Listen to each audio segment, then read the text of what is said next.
Bienvenidos a Alma Carmelita, un espacio para caminar de la mano de los santos del Carmelo, escuchar sus historias y dejarnos conducir con ellos hacia la amistad con Cristo. Hay vidas que terminan y hay vidas que comienzan de verdad cuando parecen apagarse. La de Teresa de Jesús pertenece a estas últimas. Cuando pensamos en sus últimos días, solemos imaginar a una anciana agotada por los viajes y las enfermedades, descansando al fin en una pequeña celda de Alba de Tormes, pero la realidad fue muy distinta. Teresa no llegó allí para descansar, llegó después de recorrer un auténtico camino de cruz. Su cuerpo estaba vencido, sus fuerzas apenas la sostenían. Sin embargo, su corazón seguía lleno de proyectos. Aún soñaba con nuevas fundaciones, con el bien de sus hijas, con la iglesia, con las almas. Moría una mujer de 67 años, pero seguía viviendo una fundadora que nunca había dejado de caminar. Por eso he querido titular este primer episodio Santa Teresa de Jesús, su muerte, una sinfonía inacabada. Como la célebre obra de Schubert, la vida de Teresa parece detenerse antes de tiempo, no porque le faltara inspiración, sino porque Dios quiso que fueran otros quienes continuaran escribiendo las últimas notas de aquella melodía. Hoy quiero invitarte a entrar en silencio en aquella humilde habitación de Alba de Tormes, a caminar junto a Teresa durante sus últimos días, a descubrir que detrás del sufrimiento, de la enfermedad y del aparente fracaso, Dios estaba concluyendo una de las obras más hermosas de la historia de la Iglesia. Te invito a contemplar la santidad de la cruz, la esperanza y el amor que nunca termina. El 15 de octubre recordamos la muerte de Santa Teresa en Alba de Tormes, Salamanca, en el año 1582. Conviene recordar que es el final de un camino que recorrió con anterioridad durante años. Su Vía Crucis, a imitación de Cristo en el Monte Calvario. Es una ley de la providencia divina que impone a los grandes santos del cristianismo, nacidos para ejercer una misión especial en la Iglesia y en la sociedad de su tiempo. Ellos y ellas suelen ser los verdaderos motores de la evolución de las ideas y los movimientos que desarrollan la historia. ¿Echamos en falta ahora a esos grandes profetas gigantes de la fe? En realidad, el destino de Teresa, como ella advierte, fue un camino de cruz, de pruebas dolorosas desde que tuvo las primeras experiencias místicas. Como advierte ella, por ejemplo, un cierto sentimiento de presencia de Dios sin ella procurarlo, que fueron en aumento, noches oscuras que ella resumió en las moradas. Recuerdo su Vía Crucis en el último periodo de su vida, mientras culminaba su quehacer de fundadora de la Reforma del Carmelo. Nos podemos situar en el comienzo de su especial Vía Crucis a partir del 1580, el año del catarro universal en España, cuando su estado físico se deterioró de manera alarmante y pensó, y así lo manifestaron ella y sus conocidos, que iba a morir cuando estaba escribiendo las fundaciones. Y su deterioro fue en aumento, como constató el padre Jerónimo Gracián. Fue el inicio de su verdadero Vía Crucis, cuyas estaciones no puedo recorrer por falta de espacio, fijándome en los últimos compases de su vida. Para resumir ese camino hacia el Calvario, situémonos al final de su vida, en el Vía Crucis recorrido en la fundación de Burgos, desde la salida de Ávila, un 2 de enero de 1582, con un tiempo infernal de lluvias y nieves del camino, todo el día de agua o nieves, dice Ana de San Bartolomé, quien alude a sus males de perlesía, de llagas en la garganta, etc. Y la llegada cerca de Burgos, con los campos y los puentes inundados, que los hacían intransitables e invisibles a los arrieros y sus carros con las monjas dentro. Fue un peligro del que salieron por puro milagro, conseguido por la madre fundadora. El drama de la fundación de Burgos hay que leerlo y sufrirlo en la crónica de la Madre Teresa si queremos seguir las estaciones del auténtico Vía Crucis, recorrido por ella.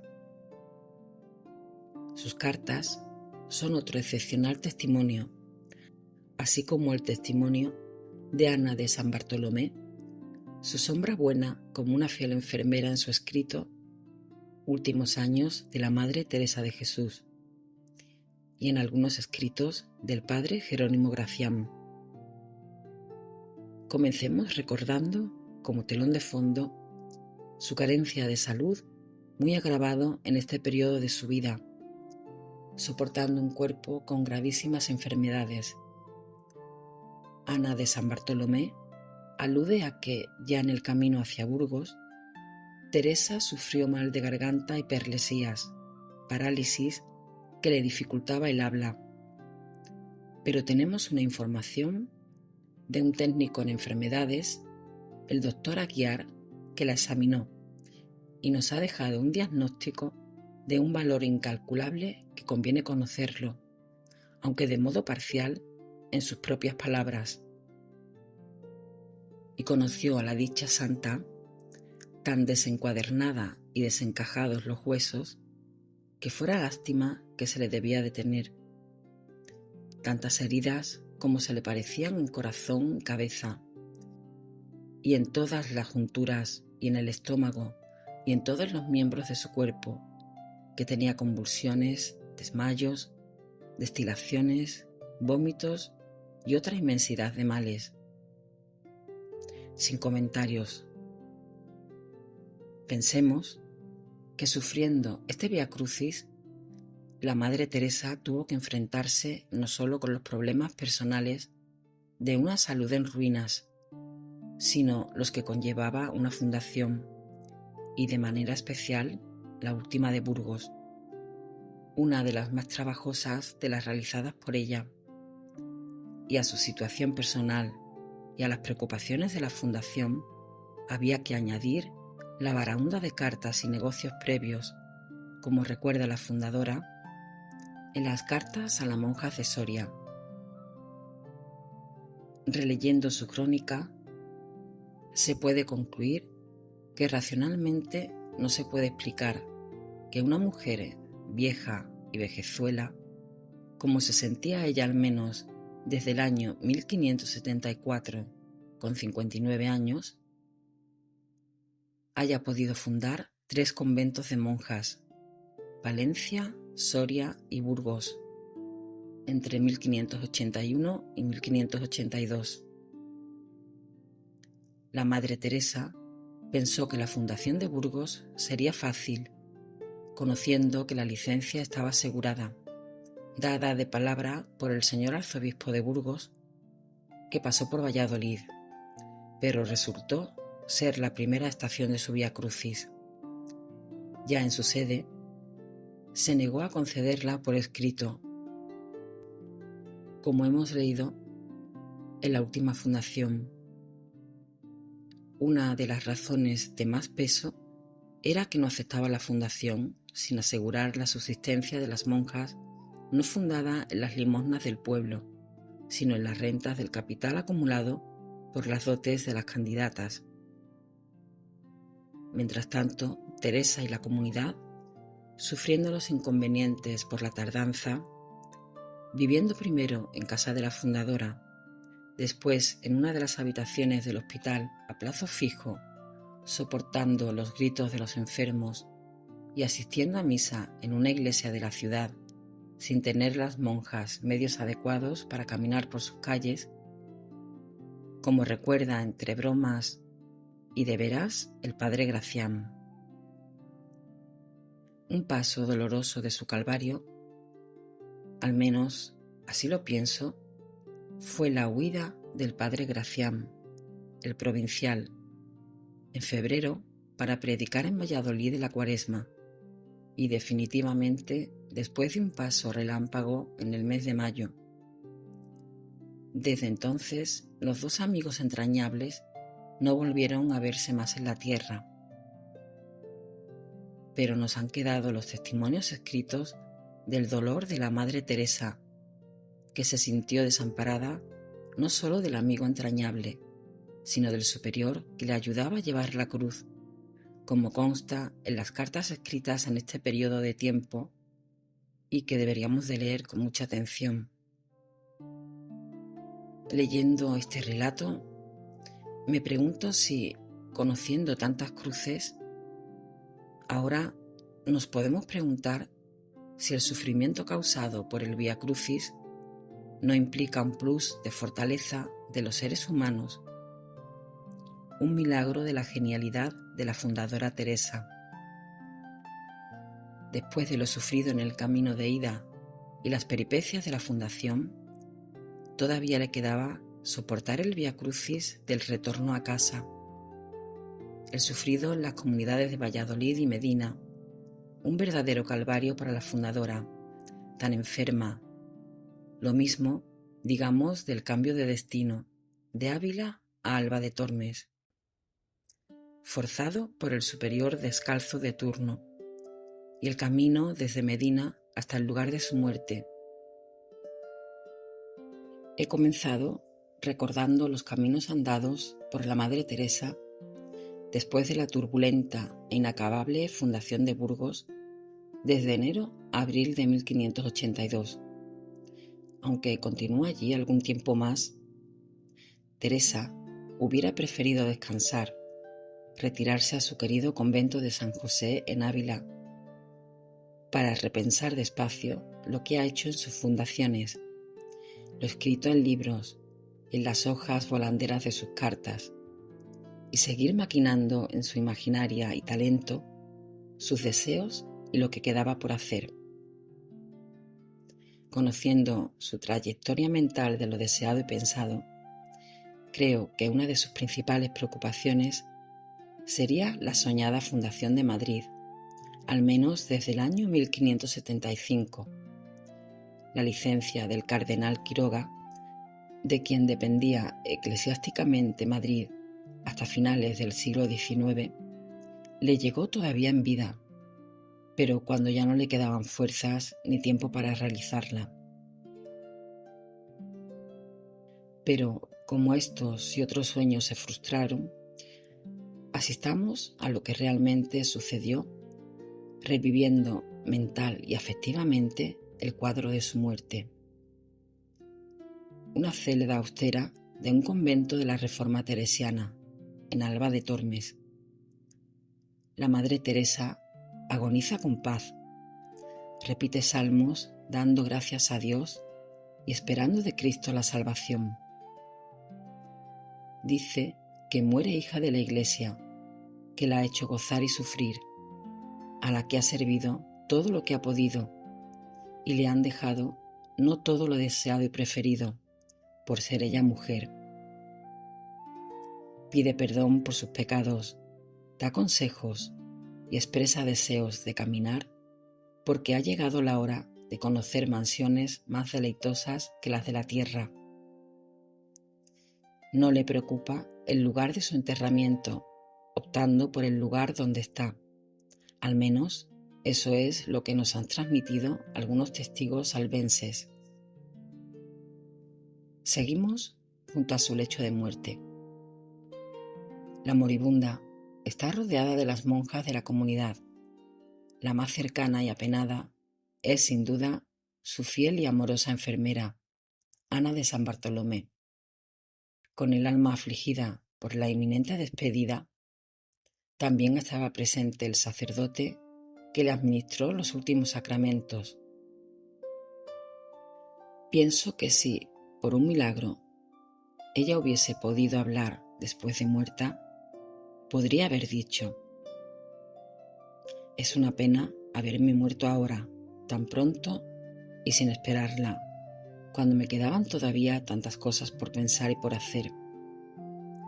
Ahora que vivo la plenitud del ser cristiana unida a mi esposo en Cristo, ahora que había aprendido a resolver tantos problemas y necesidades en el mundo y en la Iglesia. Por ejemplo, le quedaba por cumplir el sueño de ir a tierra de herejes e infieles para traerles a la Iglesia Católica y no llorar más de pena por no poderlo realizar por ser mujer. La moribunda Teresa contestó al padre Antonio que le decía que no se muriese tan pronto porque todavía le quedaban muchas cosas por hacer. Ya yo, padre, no soy menester, le respondió. ¿Qué le podría decir cuando casi le faltaban las fuerzas hasta para hablar? Me quedo con la versión que corresponde más y mejor al modo de ser y de obrar de la Madre Teresa, como lo demuestra en la historia de sus fundaciones. Es andariega por constitución vital y pienso que no pensaba en morirse. Además, la acción, los quehaceres, eran la mejor medicina para sus achaques corporales, como confesó en más de una ocasión, y lo prueba la actividad agotadora de su vida, aún en medio de tantas gravísimas enfermedades. Hay dos lugares que soñaban con la posesión de su cuerpo: el convento de San José de Ávila, con todos los derechos, porque allí era priora, aunque estuvo varios meses ausente, y a donde se dirigía al salir de Burgos. Sin embargo, acabó sus días en Alba de Tormes por mandato del provincial Jerónimo Gracián, ausente, o de su delegado, el padre Antonio de Heredia. Al llegar la Madre Teresa a Medina del Campo, y fue el convento de Alba el lugar de su muerte, el que al final consiguió quedarse con el preciado tesoro. Temporalmente volvió a Ávila en 1585, pero al año siguiente retornó a Alba y allí sigue a la espera del juicio final.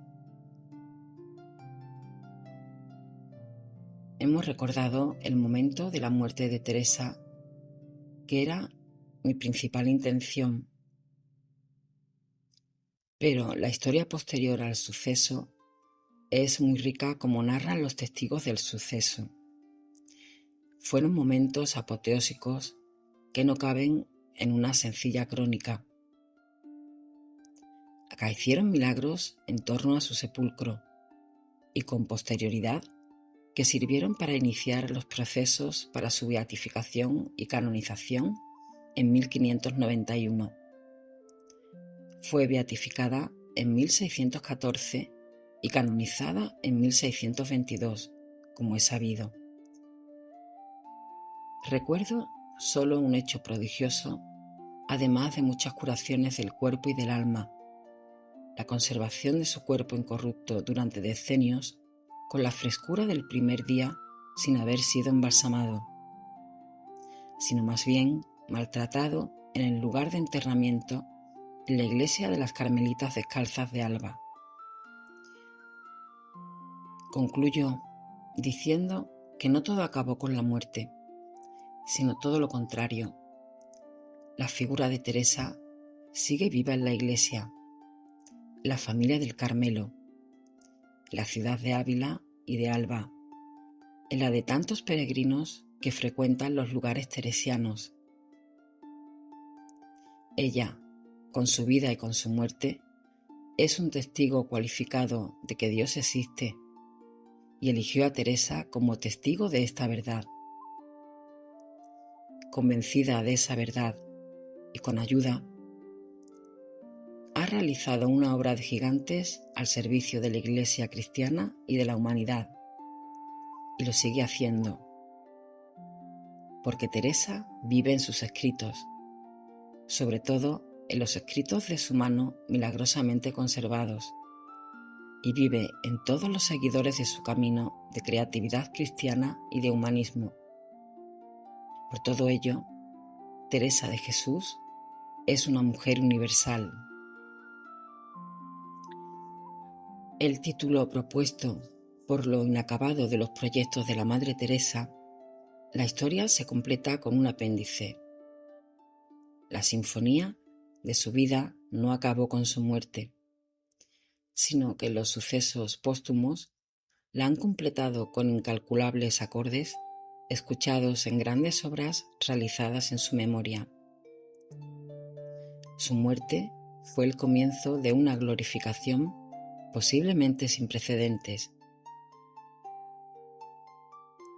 Ahora, en el siglo XXI, los acordes de aquella sinfonía inconclusa la seguimos oyendo en nuestro tiempo, con acrecidas, si cabe, mejores melodías, con la apoteosis de la declaración como doctora de la Iglesia en 1970. Su personalidad y su obra, como escritora y fundadora, sobreviven en el tiempo y en la memoria de millones de personas que la recordamos como una de las personalidades más ricas y fascinantes de la historia. La figura de Teresa me sugiere que ella sigue viviendo no como una sinfonía inconclusa porque se agotó la inspiración de su autora, sino porque los lectores enamorados de su persona, de su doctrina y de su prosa, la seguimos sintiendo como una presencia misteriosa que siempre nos acompaña, como una melodía que nunca enmudece. Cuando Teresa cerró los ojos aquella noche de octubre de 1582, muchos pudieron pensar que todo había acabado. Había cesado la voz de la fundadora. Se detenían sus incansables caminos. Quedaban proyectos sin realizar, conventos por fundar, cartas por escribir y sueños que parecían romperse con el último aliento. Pero Dios escribe la historia de otro modo. La verdadera Sinfonía de Teresa no terminó en Alba de Tormes. Allí comenzó a resonar con una fuerza que ella jamás habría imaginado. Sus escritos siguieron guiando a generaciones enteras. Sus hijas continuaron extendiendo el Carmelo por el mundo. Su experiencia de Dios atravesó los siglos hasta llegar también a nosotros. Quizá por eso sus últimas palabras conservan una belleza que nunca envejece. Ya es tiempo de caminar. Y de algún modo, Teresa sigue caminando. Camina cada vez que alguien abre por primera vez el libro de la vida. Camina cuando un alma descubre el castillo interior. Camina cuando un cristiano comprende que la santidad no consiste en hacer cosas extraordinarias, sino en amar extraordinariamente a Dios en lo cotidiano.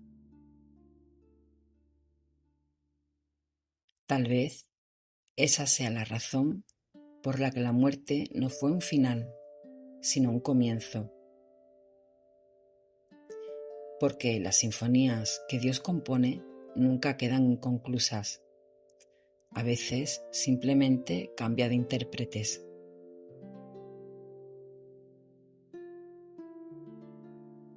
Gracias por acompañarme en este primer episodio de Alma Carmelita,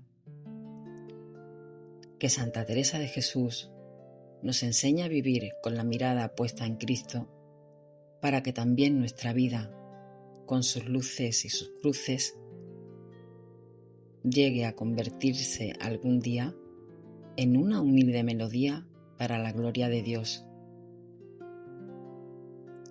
Hasta el próximo episodio. Que Dios os bendiga.